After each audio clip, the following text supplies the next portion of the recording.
അധ്യായം 3. ഭോഷന്മാരായ ഗലാത്യക്കാരെ, യേശുക്രിസ്തു നിങ്ങളുടെ കൺമുമ്പിൽ ക്രൂശിതനായി ചിത്രീകരിക്കപ്പെട്ടിരിക്കെ നിങ്ങളെ ആരാണ് ആഭിചാരം ചെയ്തത്? ഇതുമാത്രം നിങ്ങളിൽ നിന്നറിയാൻ ഞാൻ ആഗ്രഹിക്കുന്നു. നിങ്ങൾ ആത്മാവിനെ സ്വീകരിച്ചത് നിയമത്തിൻ്റെ അനുഷ്ഠാനത്താലോ അതോ വിശ്വാസത്തിൻ്റെ അനുസരണം നിങ്ങളോട് പ്രഘോഷിക്കപ്പെട്ടത് വിശ്വസിച്ചതുകൊണ്ടോ? ആത്മാവിൽ ആരംഭിച്ചിട്ട് ഇപ്പോൾ ശരീരത്തിൽ അവസാനിപ്പിക്കുവാൻ മാത്രം ഭോഷന്മാരാണോ നിങ്ങൾ? നിങ്ങൾ സഹിച്ചവ അത്രയും വ്യർത്ഥമായിരുന്നുവോ? തീർത്തും വ്യർത്ഥം. നിങ്ങൾക്ക് ആത്മാവിനെ നൽകുകയും നിങ്ങളുടെ ഇടയിൽ അത്ഭുതങ്ങൾ പ്രവർത്തിക്കുകയും ചെയ്യുന്നവൻ അങ്ങനെ ചെയ്യുന്നത് നിങ്ങളുടെ നിയമാനുഷ്ഠാന നിമിത്തമോ അതോ നിങ്ങളോട് പ്രഘോഷിക്കപ്പെട്ടത് വിശ്വസിച്ചതുകൊണ്ടോ? അബ്രാഹാം തന്നെയും ദൈവത്തെ വിശ്വസിച്ചു, അത് അവന് നീതിയായി പരിഗണിക്കപ്പെട്ടു. അതിനാൽ വിശ്വാസമുള്ളവരാണ് അബ്രാഹത്തിന്റെ മക്കൾ എന്ന് നിങ്ങൾ മനസ്സിലാക്കണം. വിജാതീയരെ വിശ്വാസം വഴി ദൈവം നീതീകരിക്കുമെന്ന് മുൻകൂട്ടി കണ്ടുകൊണ്ട് വിശുദ്ധ ഗ്രന്ഥം നിന്നിൽ ജനതകളെല്ലാം അനുഗ്രഹീതരാകുമെന്ന സദ്വാർത്ത നേരത്തെ തന്നെ അബ്രാഹത്തെ അറിയിച്ചിട്ടുണ്ട്. ആകയാൽ വിശ്വാസമുള്ളവർ വിശ്വാസിയായ അബ്രാഹത്തോടൊത്ത് അനുഗ്രഹം പ്രാപിക്കുന്നു. നിയമാനുഷ്ഠാനത്തിൽ ആശ്രയമർപ്പിക്കുന്ന എല്ലാവരും ശാപത്തിന് വിധേയരാണ്. എന്തെന്നാൽ ഇപ്രകാരം എഴുതപ്പെട്ടിരിക്കുന്നു: നിയമഗ്രന്ഥത്തിൽ എഴുതപ്പെട്ടിരിക്കുന്നതെല്ലാം അനുസരിക്കാതെയും പ്രവർത്തിക്കാതെയും ഇരിക്കുന്നവൻ ശപിക്കപ്പെട്ടവനാണ്. ഒരുവനും ദൈവസന്നിധിയിൽ നിയമം വഴി നീതീകരിക്കപ്പെടുന്നില്ല എന്ന് വ്യക്തമാണ്. എന്തെന്നാൽ നീതിമാൻ വിശ്വാസം വഴിയാണ് ജീവിക്കുക. നിയമത്തിൻ്റെ അടിസ്ഥാനം വിശ്വാസമല്ല. എന്തെന്നാൽ അവ അനുഷ്ഠിക്കുന്നവൻ അവ വഴി ജീവിക്കും. ക്രിസ്തു നമ്മെ പ്രതി ശപിക്കപ്പെട്ടവനായി തീർന്നുകൊണ്ട് നിയമത്തിൻ്റെ ശാപത്തിൽ നിന്ന് നമ്മെ രക്ഷിച്ചു. എന്തെന്നാൽ മരത്തിൽ തൂക്കപ്പെടുന്നവൻ ശപിക്കപ്പെട്ടവനാണ് എന്നെഴുതിയിരിക്കുന്നു. അബ്രാഹത്തിന് ലഭിച്ച അനുഗ്രഹം യേശുക്രിസ്തു വഴി വിജാതീയരിലേക്കും വ്യാപിക്കേണ്ടതിനും ആത്മാവിൻ്റെ വാഗ്ദാനം വിശ്വാസം വഴി നമ്മൾ പ്രാപിക്കേണ്ടതിനുമാണ് ഇപ്രകാരം സംഭവിച്ചത്.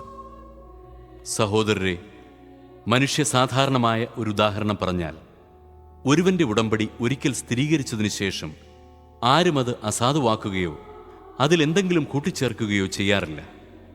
വാഗ്ദാനങ്ങൾ ലഭിച്ചത് അബ്രാഹത്തിനും അവന്റെ സന്തതിക്കുമായിട്ടാണ്. പലരെ ഉദ്ദേശിച്ച് സന്തതികൾക്ക് എന്ന് അതിൽ പറഞ്ഞിട്ടില്ല. പ്രത്യുത ഒരുവനെ ഉദ്ദേശിച്ച് നിന്റെ സന്തതിക്ക് എന്നാണ് പറഞ്ഞിരിക്കുന്നത്. അത് ക്രിസ്തുവിനെ ഉദ്ദേശിച്ചാണ്. ഞാൻ പറയുന്നത് ഇതാണ്: 430 വർഷങ്ങൾക്ക് ശേഷം നിലവിൽ വന്ന നിയമം ദൈവം പണ്ട് തന്നെ സ്ഥിരീകരിച്ച ഉടമ്പടിയെ, വാഗ്ദാനത്തെ നീക്കിക്കളയത്തക്ക വിധം അസാധുവാക്കുകയില്ല. എന്തെന്നാൽ പാരമ്പര്യാവകാശം നിയമത്തിൽ നിന്നാണ് ലഭിക്കുന്നതെങ്കിൽ അതൊരിക്കലും വാഗ്ദാനത്തിൽ നിന്നായിരിക്കുകയില്ല. എന്നാൽ ദൈവം അബ്രാഹത്തിന് അത് നൽകിയത് വാഗ്ദാനം വഴിയാണ്. പിന്നെന്തിനാണ് നിയമം? വാഗ്ദാനം സിദ്ധിച്ചവന് സന്തതി ലഭിക്കുന്നതുവരെ പാപങ്ങൾ നിമിത്തം നിയമം നൽകപ്പെട്ടു. ദൈവദൂതന്മാർ വഴി ഒരു മധ്യവർത്തിയിലൂടെ അത് വിളംബരം ചെയ്യപ്പെട്ടു. ഒന്നിൽ കൂടുതൽ പേരുണ്ടെങ്കിലേ മധ്യവർത്തി വേണ്ടൂ. എന്നാൽ ദൈവം ഏകനാണ്. അങ്ങനെയെങ്കിൽ നിയമം ദൈവത്തിൻ്റെ വാഗ്ദാനങ്ങൾക്ക് വിരുദ്ധമാണോ? ഒരിക്കലുമല്ല. എന്തെന്നാൽ ജീവദായകമായ ഒരു നിയമം നിലവിലുണ്ടായിരുന്നെങ്കിൽ നീതി തീർച്ചയായും ആ നിയമം വഴി ഉണ്ടാകുമായിരുന്നു. എന്നാൽ യേശുക്രിസ്തുവിലുള്ള വിശ്വാസം വഴി വിശ്വാസികൾ വാഗ്ദാനം പ്രാപിക്കേണ്ടതിന് എല്ലാവരും പാപത്തിന് അധീനരാണെന്ന് വിശുദ്ധ ഗ്രന്ഥം പ്രഖ്യാപിച്ചു. വിശ്വാസം ആവിർഭവിക്കുന്നതിന് മുമ്പ് നമ്മൾ നിയമത്തിൻ്റെ കാവലിലായിരുന്നു. വിശ്വാസം വെളിപ്പെടുന്നതുവരെ നിയന്ത്രണാധീനരായി കഴിയുകയും ചെയ്തു. തന്നിമിത്തം നമ്മൾ വിശ്വാസത്താൽ നീതീകരിക്കപ്പെടേണ്ടതിന് ക്രിസ്തുവിൻ്റെ ആഗമനം വരെ നിയമം നമ്മുടെ പാലകനായിരുന്നു. ഇപ്പോഴാകട്ടെ വിശ്വാസം സമാഗതമായ നിലയ്ക്ക് നമ്മൾ പാലകന് അധീനരല്ല. യേശുക്രിസ്തുവിലുള്ള വിശ്വാസം വഴി നിങ്ങളെല്ലാവരും ദൈവപുത്രന്മാരാണ്. ക്രിസ്തുവിനോട് ഐക്യപ്പെടാൻ വേണ്ടി സ്നാനം സ്വീകരിച്ചിരിക്കുന്ന നിങ്ങളെല്ലാവരും ക്രിസ്തുവിനെ ധരിച്ചിരിക്കുന്നു.